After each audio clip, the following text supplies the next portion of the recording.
Sejarah komunikasi. Komunikasi dari zaman kekaisaran dulu memiliki peran penting dalam pembentukan dan penguatan kekuasaan.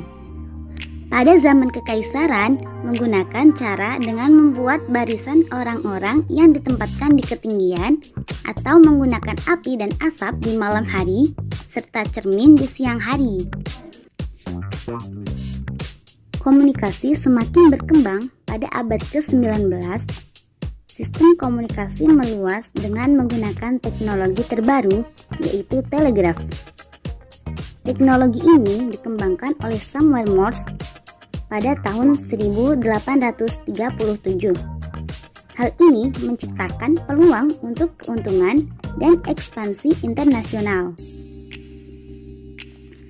Perkembangan telegraf merupakan salah satu hal penting untuk kerajaan Inggris untuk berkomunikasi dengan kekaisaran yang sebelumnya butuh waktu berbulan-bulan untuk mengirimkan pesan.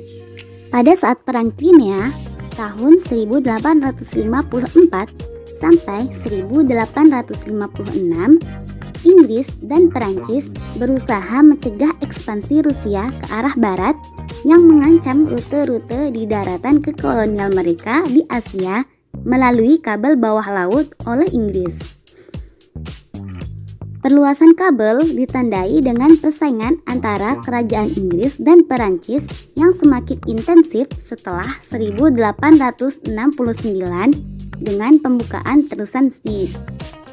Kabel bawah laut membutuhkan investasi modal besar yang dapat dipenuhi oleh otoritas kolonial dan bank, pengusaha dan berita yang berkembang pesat, dan jaringan kabel sebagian besar berada di tangan sektor swasta. Pada tahun 1901, Guglielmo Marconi memanfaatkan penemuan baru elektromagnetik untuk membuat transmisi telegraf transatlantik nirkabel pertama dengan dukungan dari perusahaan persenjataan angkatan laut dan kelompok serat kabar. Kemudian, era kantor berita juga memainkan peran penting dalam pengembangan komunikasi.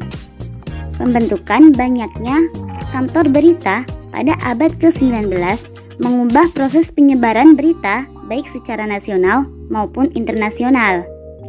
Surat kabar digunakan oleh para pemimpin untuk mengartikulasikan lahirnya nasionalisme di Indonesia. Bahkan, surat kabar digunakan oleh para pemimpin untuk melakukan bisnis yang menguntungkan. Alat komunikasi yang lainnya, yaitu radio, mulai muncul, dan negara barat yang pertama kali memahami transmisi suara manusia pada tahun 1902. Tidak seperti telegraf dan kabel, radio memiliki harga yang relatif murah dalam penggunaannya dan bisa diperjualbelikan dalam skala besar. Lalu bagaimana sih peran radio dalam perkembangan komunikasi? Bertumbuhnya penyiaran radio di seluruh stasiun-stasiun di dunia yang ditransmisikan melintas perbatasan nasional. Radio juga digunakan sebagai alat propaganda, karena dengan adanya radio bisa mempengaruhi nilai-nilai, keyakinan, dan sikap.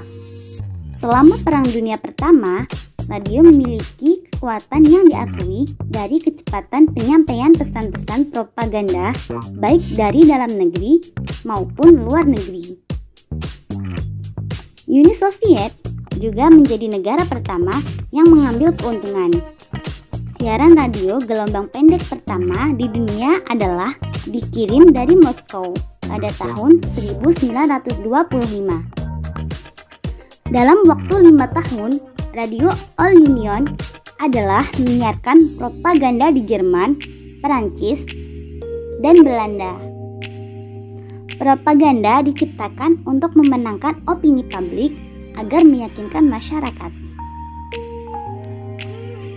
Di negara lain, pemerintahan Amerika Serikat menggunakan radio untuk mempromosikan diri sebagai kepentingan politik. Radio juga dipandang sebagai media penting dalam perang. Pada akhir 1960-an, Moscow Radio adalah penyiar internasional tunggal terbesar di dunia antara tahun 1969 sampai 1972 dan menyiarkan banyak program serta menyiarkan lebih banyak daripada Amerika Serikat. Selain itu, Moscow Radio juga menggunakan banyak bahasa. Nah, teman-teman, setelah mendengarkan penjelasan tentang perkembangan komunikasi, lalu apa sih kesimpulannya?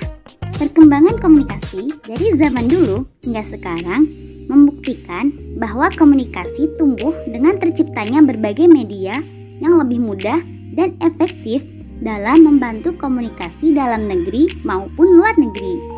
Proses terciptanya alat komunikasi hasil dari pemikiran manusia yang terus berkembang dan mengembangkan suatu ide bagaimana berkomunikasi yang bisa memudahkan bagi mereka.